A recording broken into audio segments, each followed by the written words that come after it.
என் தங்கப்பிள்ளையே, இன்று உன் வராகியானவள் நான். உனக்கு ஒரு முக்கியமான செய்தியோடு வந்திருக்கின்றேன். என் பிள்ளையே, தினமும் நீ குளித்து முடித்ததும் நான் சொல்கின்ற இந்த ஒரு பொருளை தடவிக்கொண்டாயானால் பணம் உன்னை தேடி ஓடோடி வரும். அது மட்டுமல்ல, என் பிள்ளையின் வாழ்க்கையில் இருக்கின்ற பல கஷ்டங்களுக்கு முடிவு கிடைக்கும். உன்னை யாரெல்லாம் அசைத்து பார்க்க நினைக்கின்றார்களோ அவர்கள் எல்லாம் உன் அருகில் வருவதற்கு கூட யோசிப்பார்கள். அந்த அளவிற்கு சக்தி மிகுந்த ஒரு பொருளை பற்றி இன்று உன்னிடத்தில் சொல்லிவிட வந்திருக்கின்றேன். என் குழந்தையே, வாழ்க்கையில் எப்பொழுதுமே ஏதாவது ஒன்றை தாண்டி உனக்கு பிரச்சனைகள் மட்டும் சரியாக வந்து கொண்டிருக்கின்றது. எவ்வளவுதான் நாம் சந்தோஷமாக இருக்க முயற்சி செய்தாலும், எவ்வளவுதான் நாம் கஷ்டத்தில் இருந்தாலும், ஏதாவது ஒரு வகையில் நமக்கான உதவி கிடைத்து விடாதா என்று நாம் அதனை தேடி தேடி அலைந்து கொண்டிருக்கின்றோம். அப்படி இருக்கின்ற இந்த நேரத்தில் என் குழந்தையே, நீ எதையும் தேடி அலைந்து வாழ்க்கையில் கஷ்டப்பட வேண்டாம் என்றும், இந்த ஒரு விஷயம் மட்டும் உன்னிடத்தில் இருந்து விட்டது என்றால் நீ நினைத்ததையெல்லாம் உன்னால் சாதிக்க முடியும் என்றும் உன்னிடத்தில் சொல்லிவிடத்தான் உன் அம்மா வந்திருக்கின்றேன். என் பிள்ளையே, எல்லாமுமே சட்டென்று நமக்கு கிடைத்து விடுவதில்லை. எல்லா விஷயங்களுமே சட்டென்று நம் வாழ்க்கையில் எதையும் நடத்தி விடுவதில்லை. ஆனாலும் சில பொருட்களை நாம் சரியாக பயன்படுத்தி கொண்டோமானால் அது இந்த வாழ்க்கை முழுமைக்கும் உனக்கு தேவையானதை எல்லாம் உன்னிடத்தில் கொண்டு வந்து சேர்த்துவிடும். அது மட்டுமல்ல என் குழந்தை, காலம் முழுவதும் நீ எந்த ஒரு கஷ்டமும் இல்லாமல் வாழ்ந்து கொண்டிருப்பாய். எல்லாவற்றிற்கும் மேலாக இங்கு தேவை என்று நினைக்கின்ற ஒரு பொருள் இருக்கிறது என்றால் அதுதான் என் குழந்தை உனக்கான மகிழ்ச்சி. இந்த மகிழ்ச்சியை நீ எங்கிருந்து பெற வேண்டும் என்று தெரியாமல் அலைந்து கொண்டிருக்கின்றாய். ஒவ்வொரு நாளும் ஒவ்வொரு செயலையும் தொடங்குவதற்கு முன்பாக நன்றாக குளித்துவிட்டு நாம் தெய்வங்களை வணங்கி வருகிறோம் அல்லவா? அப்படி தெய்வத்தை வணங்கினால் மனதிற்கு ஒரு அமைதி கிடைக்கும். மனதில் இருக்கின்ற குழப்பங்கள் எல்லாம் நீங்கும் என்பதற்காகத்தானே தெய்வத்தை வணங்குகிறோம். அது மட்டுமல்லாமல் செய்ய தொடங்குகின்ற விஷயத்திற்கு தெய்வத்திடமிருந்து நல்லருள் கிடைக்க வேண்டும் என்பதற்காகவும் தான் நாம் அதனை செய்து கொண்டிருக்கின்றோம். அப்படி இருக்கும் பொழுது நீ தெய்வத்தின் அன்பையும் அருளையும் பெற துடிப்பது உண்மையானால் நான் சொல்கின்ற இந்த பொருள் நிச்சயமாக உன்னிடத்தில் இருக்க வேண்டும். என் குழந்தையே, ஒவ்வொரு நாளும் நாம் சந்திக்கின்ற பிரச்சனைகள் ஒவ்வொரு விதமாக இருக்கின்றது. பணம் உன் கைகளுக்கு வந்து சேர வேண்டிய நேரத்தில் சட்டென்று அது உன்னை சேராமல் போய்விட்டது. இந்த வாழ்க்கையில் நீ என்ன கேட்டாலுமே அது கிடைக்க வேண்டிய தருணத்தில் உனக்கு கிடைக்காமல் போய்விட்டது. எவ்வளவோ கஷ்டங்களுக்கு மத்தியிலும் நீ இந்த வாழ்க்கையை எப்படியாவது வாழ வேண்டும் என்கின்ற ஒரு நம்பிக்கையை உனக்குள் அது கொடுக்கும். அப்படித்தான் இன்றும் உன் தாயானவள் நான் சொல்ல வந்திருக்கின்ற அந்த பொருளினுடைய மகிமை அத்தனை பெரியது. என் குழந்தையே, இத்தனை காலமும் இந்த வாழ்க்கையில் நீ கஷ்டப்பட்டாய், இத்தனை காலமும் நீ வருத்தப்பட்டாய், இத்தனை காலமும் நீ வேதனைப்பட்டாய். அதையெல்லாம் ஒருபோதும் இல்லை என்று நாம் சொல்லிவிட முடியாது. நீ நிச்சயமாக ஒரு முறை நினைத்து விட்டாயானால் இங்கு அத்தனையுமே உன் வசமாக்க முடியும் என்பதில் எந்த ஒரு மாற்று கருத்தும் கிடையாது. நீ நினைத்தால் நடக்கும் என்று நான் சொல்லிவிட்ட பிறகு இந்த வாழ்க்கையில் அத்தனை விஷயங்களுமே உனக்கு சந்தோஷத்தை கொடுக்கும் என்பதனை நீ புரிந்து கொள்வாய். என் குழந்தையே, சந்தோஷம் என்றால் என்ன அம்மா, அதைத்தானே தேடி தேடி அலைகிறேன் என்று சொல்கின்றாய். என் குழந்தையே, முதலில் நீ சுறுசுறுப்பாக இரு. அப்பொழுதுதான் உன்னை சுற்றி இருப்பவர்கள் சுறுசுறுப்பாக இருக்க முடியும். நீ சோர்ந்து விட்டாயானால் உன்னை சுற்றி இருப்பவர்களும் உன்னை நம்பி இருப்பவர்களும் சோர்ந்து போய் விடுவார்கள் என்பதனை நீ மறந்து விடாதே. இத்தனை காலமும் நீ ஏதேதோ வகைகளில் நினைத்ததை எல்லாம் அடைவதற்கு முயற்சிகளை செய்து முடியாது போன பொழுதிலும் என் பிள்ளை, நம் அம்மா நமக்கு துணையாக இருப்பாள் என்று நீ நம்புகிறாயல்லவா? அப்படி நீ நம்புகின்ற நேரத்தில் நான் இருந்து உன் வாழ்க்கையில் அத்தனையுமே உனக்கு நிறைவாக கொடுப்பேன் என்பதனை நீ புரிந்து கொள்ள வேண்டும்.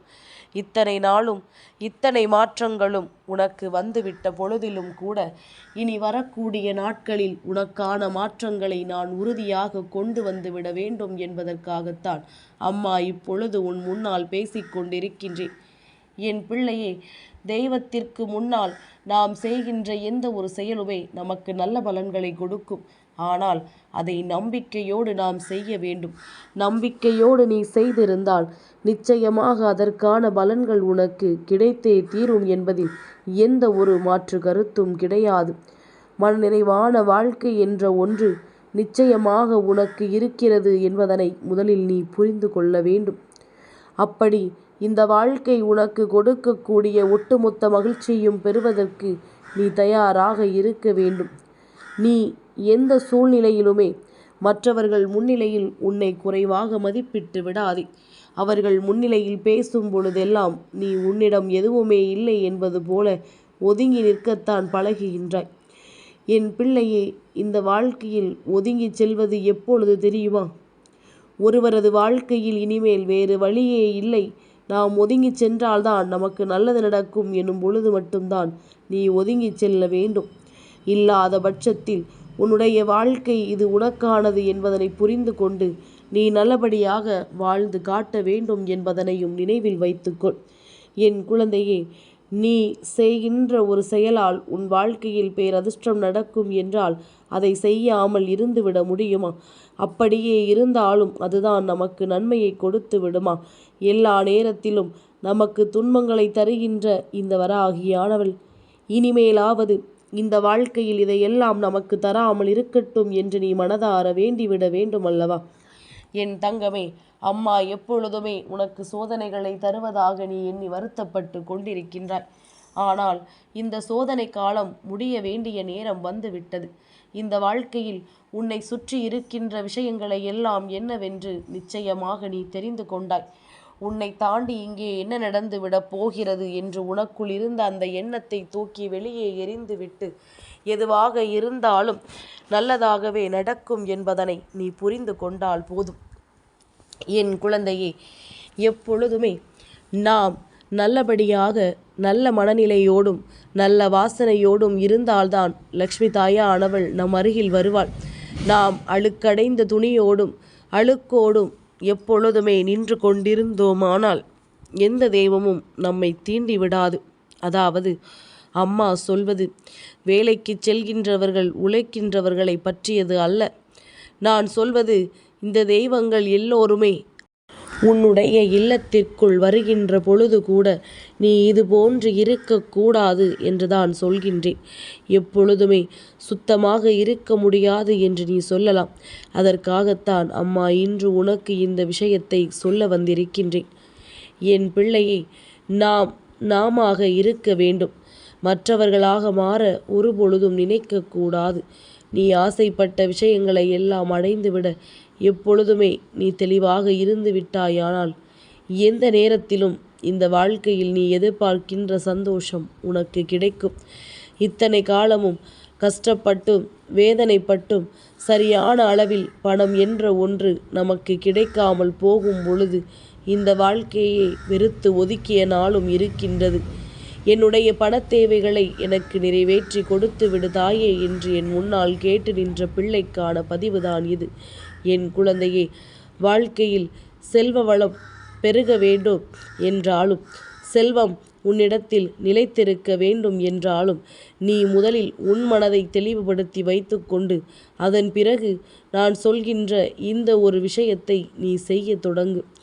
இத்தனை காலமும் உனக்கென நான் கொடுக்க நினைக்கின்ற ஒவ்வொரு விஷயங்களையும் சரியானது என்று எண்ணி நீ பெற்றுக்கொற துணிந்திருந்தால் என்றோ இதையெல்லாம் நிச்சயமாக நீ பெற்றிருப்பாய். என் தங்கமே, இனிமேலும் இது போன்ற விஷயங்கள் எல்லாம் உன் வாழ்க்கையில் உன் கண் முன்னால் கிடைத்தும் அதை நீ விட்டுவிடக்கூடாது. அதனால்தான் இன்று உனக்கு முக்கிய செய்தியாக இது கிடைக்கின்றது. தினமும் விடியலில் குளித்து முடித்ததுமே என் குழந்தை, நீ செய்ய வேண்டியது எல்லாம் ஒன்றே ஒன்றுதான். ஜவ்வாது என்கின்ற ஒரு வாசனை பொருளை கொஞ்சமாக எடுத்து உன்னுடைய துணிகளுக்குள் நீ தேய்த்து விடு. நிச்சயமாக அந்த வாசனை தொடர்ச்சியாக வந்து கொண்டே இருக்கும் பொழுது எப்பொழுதுமே தேவையில்லாத எண்ணங்கள் உன்னை விட்டு ஓடிவிடும்.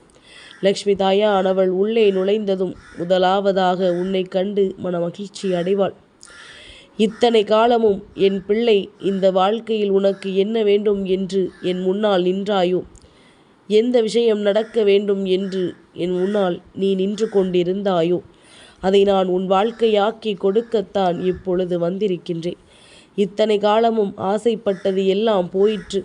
இனிமேல் நீ ஆசைப்படப் போவது என்னவென்று தெரிந்து கொள்ள வேண்டும். நீ ஆசைப்பட்ட விஷயங்கள் எல்லாம் நடக்குமா என்பதனை புரிந்து கொள்ள வேண்டும். இந்த ஜவ்வாது நீ உன்னுடைய சட்டையிலோ அல்லது உன்னுடைய கையில் ஏதாவது ஒரு இடத்திலோ தேய்த்து வைத்துவிட்டு அன்றாடம் உன்னுடைய வேலைகளை செய்ய தொடங்கு. என் குழந்தையே, அப்படி நீ செய்யும் பொழுது இவர்கள் எல்லோருமே உன்னுடைய வாழ்க்கையில் உனக்கு வரக்கூடிய பல நன்மைகளை தடுத்து நிறுத்துவதற்காக வேண்டும் என்றே கூடி வருகின்றார்கள்.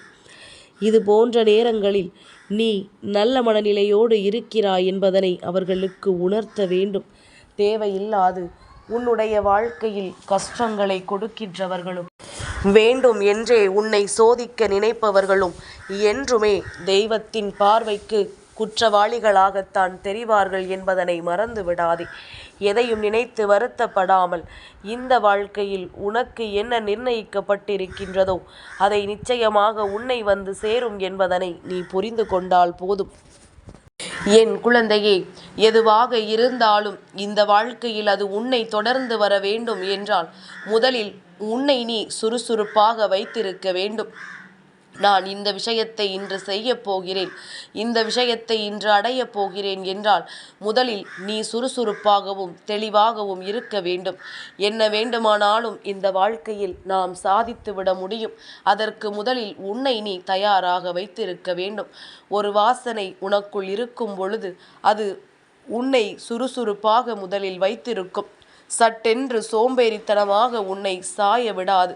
எதுவாக இருந்தாலும் அதிலிருந்து உனக்கான நன்மைகளை எல்லாம் நிச்சயமாக மேலும் மேலும் பெற்று கொடுக்கும் என்பதனை நீ மறந்து விடாதே.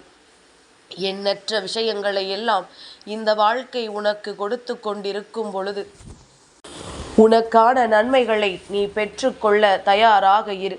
சுற்றி இருப்பது தீமை என்று தெரிந்துவிட்ட பிறகும் அதை நினைத்து ஒரு நாளும் வருத்தப்படாதே.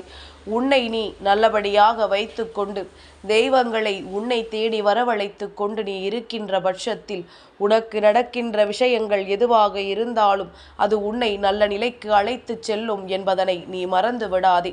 தேவையில்லாத விஷயங்களும் தேவையில்லாத மனிதர்களும் என்றுமே உன் வாழ்க்கையில் ஒரு நாளும் உனக்கு உதவ மாட்டார்கள் என்பதனை புரிந்து கொள். உதவி செய்ய மனமில்லை என்றாலும் அடுத்தவர்களுக்கு தொந்தரவினை செய்யாமல் இருக்கின்ற மனிதர்கள் இங்கு இருந்தால் போதும் என்கின்ற நிலை ஒவ்வொருவர் வாழ்க்கையிலும் இருக்கத்தான் செய்கின்றது. அதுவும் இல்லை என்றாலும் என் குழந்தை, நீயாக இருந்து கொண்டிரு. அவரவர் செய்கின்ற பாவங்கள் அவரவர்களுக்கே சென்று சேரட்டும். நீ தெய்வத்தின் அருளை பெறவும் உன் வாழ்க்கையில் உனக்கான நல்ல விஷயங்களை பெற்றுக்கொள்ளவும் பணவரவு உன் வாழ்க்கையில் அதிகரிக்கவும் நான் சொன்னது போல இந்த ஒரு வாசனை எப்பொழுதும் உன் மீது வீசிக்கொண்டே இருக்கட்டும். தெய்வமும் உன்னை தேடி வரும். உன் வாழ்க்கையில் உனக்கு நல்லதை நடத்தி கொடுக்கும். எதை வேண்டும் என்று என் பிள்ளை வேண்டி நின்றாலும் அதை உன் வசமாக்கி நீ இந்த வாழ்க்கையில் ஆசைப்பட்டு நின்ற அத்தனையும் உனக்கு சர்வ நிச்சயமாக கிடைக்கும் என்பதனை தெய்வமே உனக்கு உணர்த்தி கொடுக்கும் என்பதனை என் பிள்ளை நீ புரிந்து கொள்வாய். சந்தோஷமான நேரம் இந்த வாழ்க்கையில் உனக்கு வந்து விட்டது. இனிமேல் எதையும் நினைத்து வருத்தப்படாதே. எப்பொழுதும் இது போன்ற ஒரு செயலை நீ தொடர்ந்து செய்து கொண்டே இரு. தினமும் குளித்து முடித்த பிறகு இதனை உன்னுடைய துணியில் தேய்த்து கொண்டு அடுத்த செயலை செய்ய தொடங்கு. நீயே எங்காவது ஓரிடத்தில் சோர்ந்து நின்றாலும் உன்னை சோர்வடைய விடாமல் அடுத்ததை செய் என்று உன்னை தூண்டும். இந்த வாசனை நீ உன்னுடைய உழைப்பை அதிகரிக்கச் செய்ய சொல்லும். உன்னுடைய முயற்சியை கைவிடாது உன்னை முன்னேறச் செல்லும். எந்த ஒரு விஷயமும் தெய்வத்தின் ஆசிகளோடு மட்டும் நடந்து விடாது என் குழந்தையே. உன்னுடைய உழைப்பும் முயற்சியும் அதை நிச்சயமாக உன்னிடத்தில் கொண்டு வந்து சேர்க்கும். சேர்க்க தெய்வத்தின் அருள் ஆசிகள் உனக்கு வேண்டும் என்பதனை முதலில் நீ புரிந்து கொள். இது ஒன்றே என் பிள்ளையின் வாழ்க்கையில் மேலும் மேலும் பல சந்தோஷத்தை கொண்டு வந்து சேர்க்கப் போகிறது என்பதனை நினைத்து உன் அம்மா நான் பெருமகிழ்ச்சி அடைகின்றேன். என் தங்கப்பிள்ளைக்கு இந்த வராகி அம்மாவினுடைய ஆசீர்வாதங்கள் எப்பொழுதும் உண்டு.